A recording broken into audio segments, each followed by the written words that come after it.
Is wealth a good thing? It's almost axiomatic in religious circles that wealth is a negative, that wealth corrupts, money corrupts, money is the root of all evil. But yet we find a refreshing approach to wealth in Jewish sources. We know that the patriarchs were wealthy. We know that Joseph, prime minister of Egypt, was wealthy. We know that Moses was wealthy. Later on, we have the great sage Rabbi Akiva was wealthy. He wasn't always wealthy, but he became very wealthy. Rabbi Yehuda Hanassi, the compiler of the Mishnah, the editor of the Mishnah, was one of the wealthiest people, rivaled the wealth of the emperor in Rome. And throughout history, we found many great Jewish leaders were very poor, for sure, but also were very rich. Our sages seem to put down wealth, or the pursuit of wealth, by saying, who is a rich person? One who is satisfied with his lot. So how do we reconcile the attitude of wealth as being something that could be disruptive to a person's life, that wealth could actually cause a person to not be happy? So how could you be wealthy and happy? How could you turn wealth into a virtue? So I think the answer depends on our attitude, of course, to wealth, to the accumulation of wealth. And I'd like to use a mnemonic, an acronym, use the word wealth itself, the WEALTH. There are 6 ingredients that I think are crucial for a person to really appreciate wealth and for wealth to be a positive. Let's start with the W. Where does it come from? The first premise in a person's attitude towards wealth is knowing where it comes from. What is the source of one's wealth? If one thinks to himself or herself that I produce this wealth with my business acumen, with my brilliance, with my hard work, they miss the point. They'll never be satisfied because they'll always think that their work and their brilliance should have brought them even more wealth. One has to recognize that the source of all wealth comes from above, that all wealth is like the manna from heaven, that obviously had nothing to do with the people. They didn't bring the manna. The manna came as a gift from God. Well, one could ask, if that's the correct attitude, that everything comes from God and our effort means nothing, then let us just sit back, do nothing, and God will give us whatever it is that he wants to give us. So why do we have to go to work? Well, the Jewish approach is that, yes, we know that everything comes from God, but we have to create the vessel, the receptacle. God, the Torah says to us, I will bless you in all that which you do. In other words, you have to create a vessel in which God will pour his blessing. If you have the vessel, it doesn't guarantee that you'll have the blessing, but if you have the blessing, you still need a vessel in order to be able to receive it. I just want to share a little bit of a humorous anecdote. I was traveling from Las Vegas to Los Angeles, and someone told me I had to go through the desert and I have to be hydrated. So I bought a bottle of water for $2, and then in the middle of the way, I had to stop off at a gas station to fill up. And I thought to myself, I'll buy some water to replenish my supply. And I see a vending machine, and it said a gallon of water for 25 cents. So I said, wow, that's a real bargain.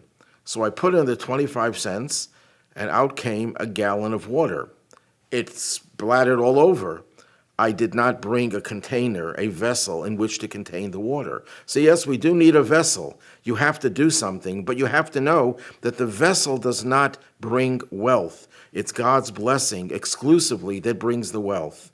So that's the first approach, that we have to know where it comes from. It's like manna from heaven. Then we go to the E. The E stands for the energy, the enthusiasm that we expend in the pursuit of wealth. There's a story of the 5th Lubavitcher Rebbe, Rabbi Shalom Dov Ber Schneerson, whose follower was a very noted chassid, scholar, very pious man, who got into the business of selling or manufacturing boots. And after he had totally immersed himself in that business, his spirituality had dropped somewhat. So the Rebbe tells him, I've seen feet in boots. I never saw a head in boots. What he meant was, you have put your whole energy, your whole life's energy and enthusiasm into your business, into the pursuit of money. Instead, we put our energy into the things that really matter the most. Now, it doesn't mean that a person cannot be enthusiastic about their work. A doctor cannot be enthusiastic about treating people. A lawyer can't be enthusiastic about defending people. Sure, they can, and they should, because they're doing a service. They're doing something positive. But when you exchange the positive aspects of wealth for the wealth itself, for the pursuit of wealth itself, and your whole energy is invested in that pursuit, that is a recipe for failure in terms of enjoying your wealth and really being wealthy and happy. Then you have the A. The A stands for accomplishments. What do I mean by accomplishments? We work 6 days a week, the Torah says.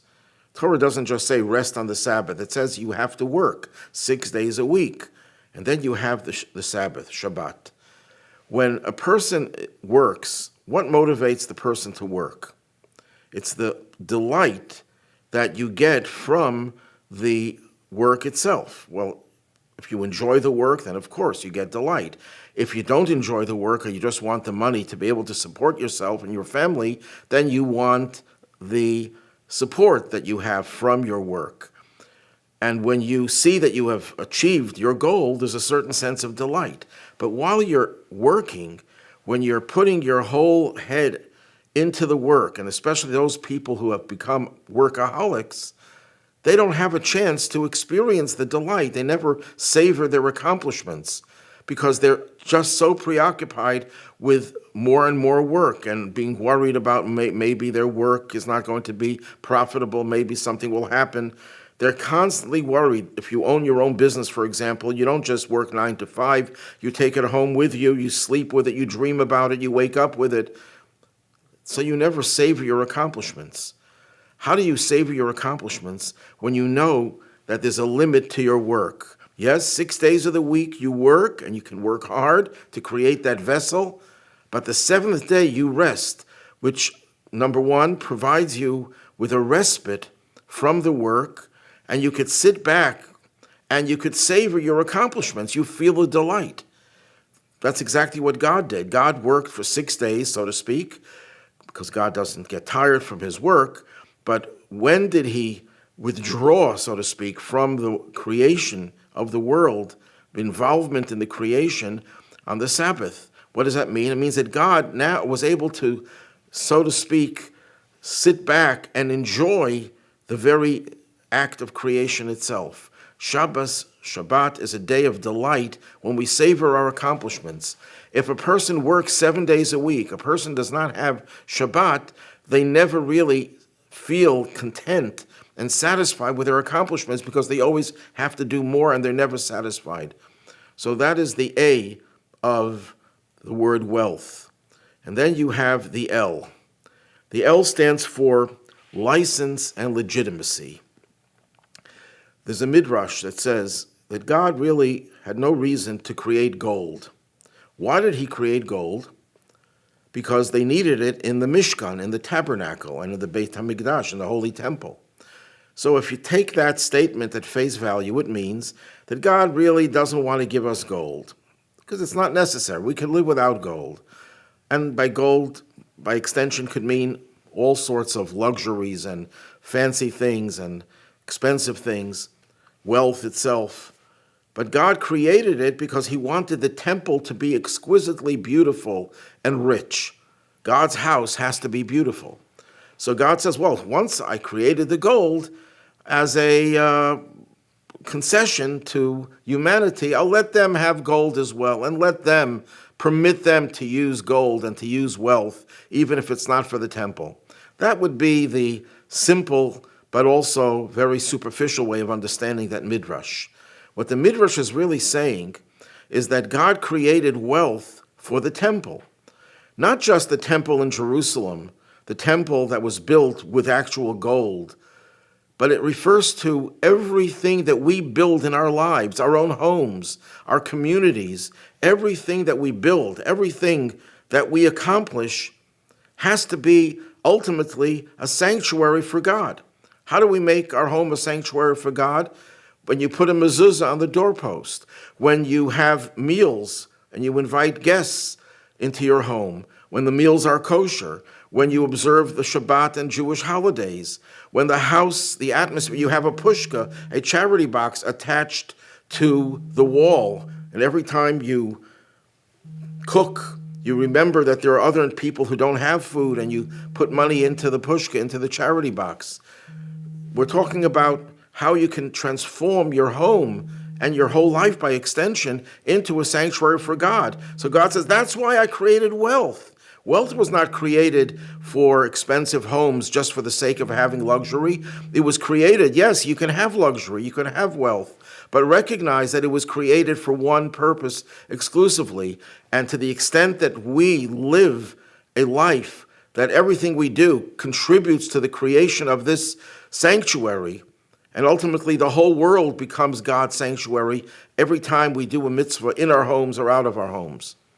So that is the L, the license that we have to use wealth, and that gives legitimacy to our wealth. I know a lot of people, rich people, they reach middle age especially, and they become very depressed. They have everything they ever wanted. Every dream was realized, and they're depressed. Why are they depressed? If they were poor, I can understand. If they were sick, I can understand, but they're rich, healthy, and yet they're on top of the world.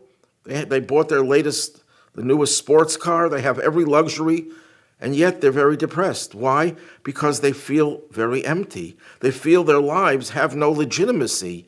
The most powerful sense of satisfaction and happiness comes to a person when they know that they have legitimacy, when they are validated, when they could say to themselves, I know why God created me. I did something worthwhile. I did something that makes the world a better place, a godly place, and fulfills the very purpose for which God created the world and for which God created me. So the L of wealth stands for license, the license we have to use wealth for the creation of a sanctuary, and that which gives us legitimacy. And then we have the T. The T is the word tzedakah. Depends how you want to spell the word tzedakah in English, but for the sake of our acronym, T stands for tzedakah. Tzedakah we translate as charity, which actually means that which is righteous. The right thing is to give tzedakah. But it's not just the right thing. Yes, it is the right thing. Even if you don't want to give, even if you have no pleasure in giving, you still have to give. But that's not exactly what is the reality. The reality is that when you give, you get the greatest sense of satisfaction. As long as you're only on the receiving end, you feel less than human. There's something missing in you, in us, when we just hoard everything for ourselves and we keep as much as we can for ourselves. The only time you really feel happy is when you share with others. And the reason for that, the rationale behind that is that when you give something, let's say to a poor person has needs, you give him $1,000 to take care of his needs. You feel good about it because you gave someone something they needed, you fulfilled a mitzvah. Now, who gets more out of this exchange? You get, or does the poor person, the recipient, get? So our sages tell us that the recipient, or let's say start off with the donor gets a lot more from the act of giving tzedakah than the recipient. Because even if you give the recipient $1 million, $1 million is a nice number, but it's finite. What you get is infinite.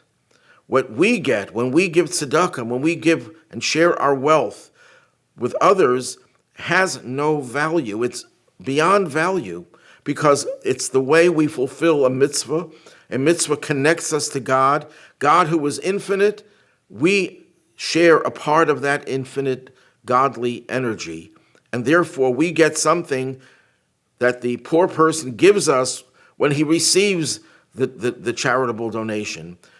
the poor person gets a nice amount of money, but it's finite. And the distance between that which is finite and that which is infinite is infinite. And then we get to the last letter of wealth. The H stands for happiness, a happy soul. If you want your wealth, whatever you have, your home, your car, and all of the things that you own and possess, from a person who has just limited amount of someone who has unlimited, relatively speaking, if they're not happy because of everything else in their lives, they're not going to enjoy their wealth. And it's true, both physical happiness and spiritual happiness. Physical happiness, we all understand. If a person is very rich but is suffering from terrible illness, or family members are suffering from terrible illness, you can't enjoy your wealth. A human being cannot enjoy wealth without having good health. In fact, there's a interpretation of the opening words of the Torah, Bereshit bara, in the beginning he created. And the word bara in Hebrew, etymologically, is related to the word briut, health. Bereshit, the first thing you have to have is health. Without health, you can't enjoy the rest of what God offers us in his world, in his creation. But it's also true about spiritual happiness. If the soul is not nourished, if a person is starving physically, he's not going to enjoy the fact that he has $1 million in the bank. You can die of starvation with $1 million. Doesn't help you if you can't have access to food. The same thing is true for the soul. The soul also needs food. The soul has to be nourished.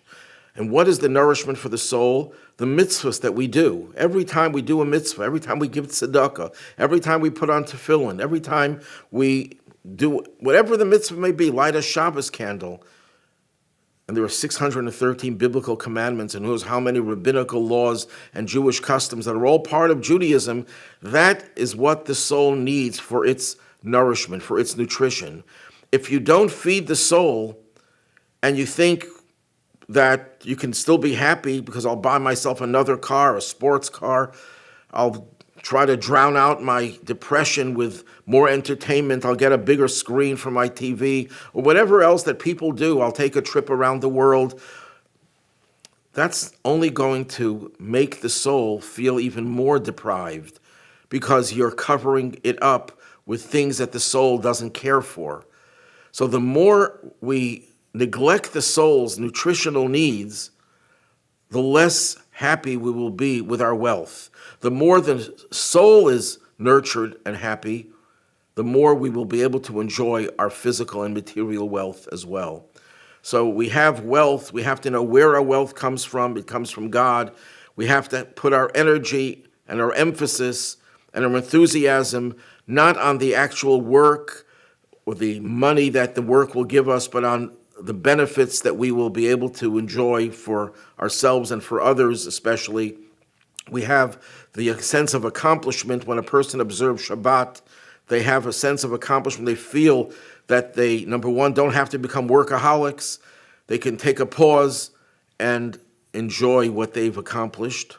And then you have the license and legitimacy that you are using your wealth to create a sanctuary for God. You're using it for the temple, and every part of your life contributes to that end. Then you have legitimacy and brings happiness. Then you have the T of tzedakah. By giving and sharing your wealth with others, you enjoy the wealth and you feel good about it. And then the soul has to be happy. In the Messianic age, all of these things will not be compromised. Today, unfortunately, our ability to appreciate at all times that everything comes from God is sometimes compromised. We sometimes convince ourselves that we are the source of our success because we're so brilliant, we're such hardworking people, and we can be our energy could be misdirected, and all these other elements that make wealth really something positive are compromised. As long as we are in galut, in exile, in the Messianic age, which we believe is imminent, everything will change. We will have all these 6 elements of wealth in a very dramatic way, and therefore the joy, this happiness that we will experience from the physical and material world. As Maimonides says, in the Messianic age, we will all be very rich. The world will be filled with all of the delicacies, but it'll be wealth that we could savor, that we will appreciate and really bring us great joy and happiness. It'll be a reflection of our spiritual wealth. When physical wealth is detached from spiritual wealth, it is not a positive thing. When it's a reflection of the spiritual wealth, it is a very positive thing. And that's something that we look forward to enjoy wealth, both physical and spiritual.